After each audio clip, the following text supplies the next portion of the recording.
Continuamos con el avance de esta asignatura tan importante que es Derecho Comercial, ¿no? Continuamos con nuestro curso intensivo. Como habíamos visto, el objeto del derecho comercial, o bueno, el objeto de regulación del derecho comercial, en un primer momento, o bueno, lo que regulaba era relaciones jurídicas que se daban entre personas específicas, entre un gremio específico. Es decir, que el derecho comercial tenía una, ¿cómo diríamos? Eh, tenía un sentido subjetivo, digámoslo así. Pero posteriormente esto va cambiando y se va objetivizando el derecho comercial y toman trascendencia los actos de comercio. Veamos a qué nos referimos con actos de comercio. Al principio, todos los actos realizados por los comerciantes eran de comercio, claro está, pero desde la Edad Media la doctrina se encuentra con una categoría especial de actos que caían dentro del ámbito de aplicación de las reglas del derecho comercial, más allá de la persona que los realizaba. Es decir, que las normas del derecho comercial, estimados postulantes, no solo se refieren a los actos que realizan los comerciantes, sino que también pueden ser realizados por personas que no son comerciantes. Entonces ahí toma trascendencia la figura del acto de comercio. Es el Código de Comercio francés de 1807 en el que aparece por primera vez el concepto, el término o la expresión de acto de comercio, ¿no? Pese a que la categoría ya existía antes, ya era conocida. Tanto en el sistema objetivo como subjetivo se parte del concepto de acto de comercio como objetivo, ¿no? Siempre, o sea, reitero, si bien en la Edad Media eh, el derecho comercial era un derecho de gremio, un derecho para regular a un grupo específico, eso no significa que no se conocía el acto de comercio, ¿no? Se conocía, pero toma mayor importancia durante, o bueno, con las regulaciones que se dan por el Código Civil francés de 1800, digo, Código de Comercio francés de 1807. Sin embargo, la teoría objetiva, el problema del acto de comercio y de esta teoría objetiva es que no se puede precisar la naturaleza de los actos de comercio y es difícil establecer qué es un acto de comercio, ¿no? ¿Cuál es la importancia de los actos de comercio? La importancia de precisar si un acto es civil o si es un acto de comercio se va a dar en primer lugar en, en el hecho de establecer cuál es la legislación aplicable, ¿no? Ya que las instituciones jurídicas son distintas. ¿Aplicamos el derecho comercial o aplicamos el derecho civil? Ahí está uno de los conflictos que hacen importante la distinción de los actos de comercio. En segundo lugar, es importante debido a los efectos probatorios. ¿Por qué? Porque según la naturaleza del acto, las reglas para probar su existencia y efectos son diferentes. No son las mismas reglas que rigen para la prueba de los actos civiles, ¿no? De los actos jurídicos civiles. Nosotros vamos a ver que hay ciertos libros contables que forman parte de las obligaciones que debe cumplir un comerciante y que, bueno, van a tener diferentes reglas respecto a lo que van a probar los mismos, ¿no? También los fines profesionales, ¿no? El acto de comercio permite definir la idea de comerciante. Es decir, que el acto de comercio nos va a determinar quién podría estar ejerciendo el comercio, quién ejerce el comercio como comerciante, ¿no? La quiebra es otro de los institutos importantes y propios que se van a dar ante actos de comercio. Finalmente, es importante distinguir el acto de comercio. ¿Por qué? Porque hay un régimen tributario para este tipo de actos, ¿no? Es decir, que hay normas jurídicas tributarias que rigen para los actos de comercio. El Código de Comercio boliviano acepta la teoría de los actos de comercio enumerándolos en su artículo 6.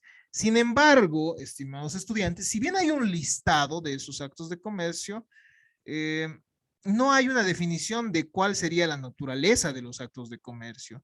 No queda claro qué es específicamente un acto de comercio, ¿no?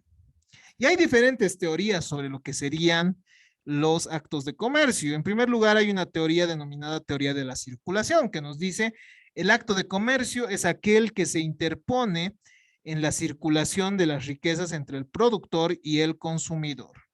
Pero en este caso, en esta teoría no se considera los fines de lucro del comerciante, entonces es incompleta. La teoría de la circulación nos dice que en la circulación económica el comerciante juega un papel de intermediario, ¿no ve? Para circular las mercancías, el comerciante va a ayudar a que las mismas pasen de manos de un productor a un consumidor. La teoría de la especulación es la segunda que tenemos, o entre las que vamos a explicar o que vamos a describir de manera simple. La teoría de la especulación nos dice que la principal característica del comercio es el lucro, pero es también incompleta porque quedarían fuera las obligaciones o ventas eh, que se realizan a precios inferiores o reales, ¿no? ¿Qué pasa si el comerciante vende los productos o los servicios en menor precio al que en realidad valen? O si los vende al precio justo. Si se dan cuenta, ahí ya no hay lucro, ¿no? Como tal. Entonces no abarca todos los actos de comercio esta teoría de la especulación. Otra teoría es la denominada teoría de la profesionalización del que realiza el acto. Es decir, que los actos de comercio serían aquellos que son ejercidos por comerciantes. Son operaciones realizadas por comerciantes en el ejercicio de su profesión. Pero desconoce esta teoría que también hay no comerciantes que realizan actos de comercio. Y eso lo vamos a estudiar en un momento más, ¿no? Tenemos además la teoría de la repetición de los actos, que nos dice que el acto comercial se suscita cuando las operaciones se realizan de forma reiterada y no de manera aislada, lo que ya habíamos estudiado hace un instante, lo que ya habíamos referido hace un instante, ¿no? Pero esta teoría de los actos en masa o de la repetición de los actos no toma en cuenta el lucro y la habitualidad, ¿no? Porque puede ser que una persona repita varios actos en un solo día, ¿no? Puede de manera aislada efectuar muchas operaciones en un solo día y eso no lo vuelve en comerciante.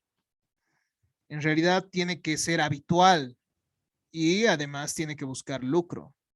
Finalmente hay una teoría que es la teoría de la calificación legal y nos dice que los actos de comercio son aquellos que se encuentran señalados por el Código de Comercio y en leyes comerciales especiales. Entonces, estimados postulantes, tenemos una teoría, bueno, mucho más simple, ¿no? Que nos dice lo que está en la ley es acto de comercio, pero tampoco es una teoría que pueda llegar a satisfacer y nos haga comprender qué es efectivamente un acto de comercio, ¿no? Entonces, como se darán cuenta, el derecho comercial no tiene claro tampoco qué es un acto de comercio, pero a ver, para tener una perspectiva, digamos, un poco sólida, veamos cuál es su concepto. Ha habido un fracaso entonces en encontrar una definición unitaria, como han podido ver, ¿no? Hay diferentes teorías de lo que es un acto de comercio. No hay una definición unitaria y vinculante de lo que es un acto de comercio, entonces hay una dificultad para definirlos. Ninguna definición es aceptada unánimemente, pues hay conceptos restringidos y hay otros que son demasiado amplios. Debemos tomar en cuenta que al conceptuar los actos de comercio, se tiene que tener presente que este término, más que un concepto jurídico, es un concepto económico, ¿ya? El acto de comercio no es un concepto jurídico, no todo va a estar establecido en los conceptos jurídicos, estimados postulantes. En realidad, el acto de comercio, como les decía, es más un concepto económico, es decir, es más un concepto que tiene que ver con el intercambio de bienes y servicios.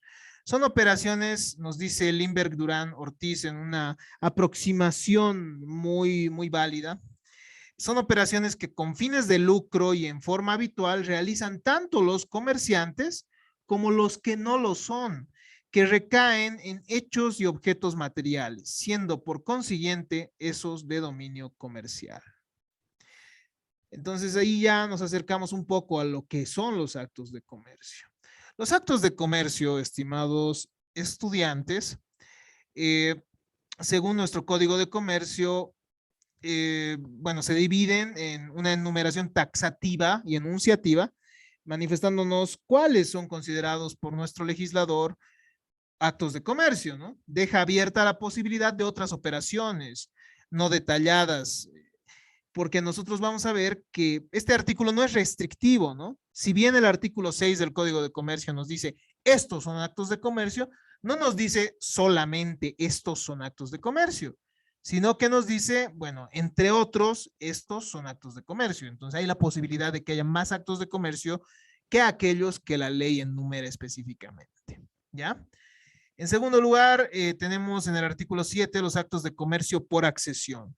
Están destinados a garantizar el cumplimiento de obligaciones comerciales, ¿no? Si, por ejemplo, hay una prenda o una hipoteca que busca garantizar una obligación comercial, entonces, o un contrato comercial, entonces estamos ante un acto de comercio, pero por accesión, ¿no? En tercer lugar, vemos en el artículo 9 los actos de comercio mixtos o unilaterales. Estos son negocios jurídicos que tienen el carácter comercial para solo una de las partes. Eso lo vamos a ver en un instante más. Finalmente, para, bueno, no dejarnos ante la incertidumbre, el artículo 8 de nuestro Código de Comercio establece cuáles no son actos de comercio. Entonces, así nos limita también un poco de comprender que cualquier acto sea un acto de comercio, ¿no? Entonces, tenemos que estudiar detalladamente qué son los actos de comercio. Y el artículo sexto del Código de Comercio nos dice que, entre otros, son los siguientes, y enumera 21 casos, ¿no?, de los que serían actos de comercio. Y nos dice, entre otros, eso significa que este listado de 21 actos de comercio no es restrictivo, sino que puede haber más actos de comercio aparte de estos, ¿no? Aquí encontramos las negociaciones que se dan sobre títulos valores, también la compra-venta de muebles o inmuebles, pero que buscan la transformación de los mismos, la actividad empresarial, actividades bancarias, etcétera, ¿no? Hay entonces un listado específico que ustedes podrán revisar. Por otro lado, tenemos los actos de comercio por accesión, a los que habíamos hecho alusión hace un momento, previstos por el artículo 7 del Código de Comercio. El artículo 7 nos dice, quedan sujetos a este código, es decir, que se regulan por la norma comercial, los actos realizados por comerciantes en conexión con sus actividades comerciales y los ejecutados por cualquier persona cuando tengan por objeto el cumplimiento de obligaciones comerciales. La accesoriedad consiste entonces en presumir mercantiles o comerciales actos que se relacionan con una profesión, actividad o acto jurídico principal de carácter comercial, ya sea porque lo facilitan o porque lo garantizan, ¿no? Entonces, reitero, por accesión, ¿no? Son accesorios a un acto comercial principal. Si el acto principal es comercial, entonces los actos accesorios también van a ser comerciales. Tenemos además los actos de comercio mixtos o unilaterales. En los actos de comercio mixtos o unilaterales encontramos aquellos actos o contratos que tienen el carácter de comercial, pero solo para una de las partes que intervienen en la relación jurídica. Sí, ¿no? En la relación jurídica.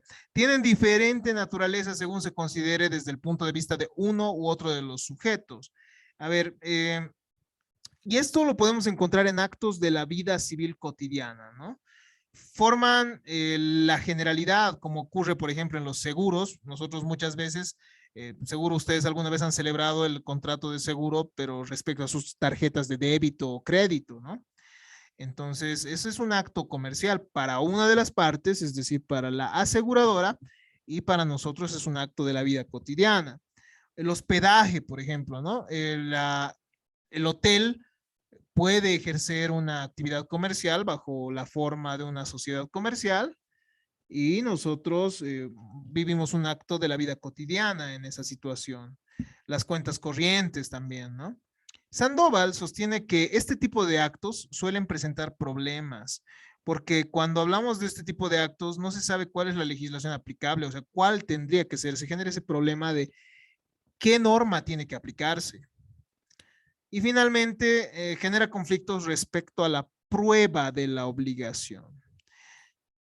Los actos mercantiles mixtos, según el artículo 9 del Código de Comercio, serían aquellos en los que para una de las partes es comercial y para la otra no, ¿no? Tenemos además, y esto es importante, ¿no? Que lo conozcamos, hay actos que no son comerciales. Esto para aclarar entonces cuál es el límite de los actos de comercio. Si bien varios actos de la vida cotidiana podrían llegar a ser comerciales, según hemos visto, al menos nuestra norma jurídica nos da un listado de aquellos que no podrían ser y en este entendido nos limitan ese mundo de actos que podrían formar parte de los actos de comercio. Los actos no comerciales tienen algunas características y esto no se olviden, ¿ya? Cuando existe un trabajo directo, es decir, cuando yo presto el servicio directamente al consumidor, no estamos ante actos de comercio, ¿no ve? Un carpintero, por ejemplo, que trabaja en su taller y que entrega esos muebles a sus clientes, no estará ejerciendo acto de comercio porque es un trabajo directo. Aquellos que se encuentran destinados a la subsistencia de la persona tampoco son actos de comercio, ¿ya?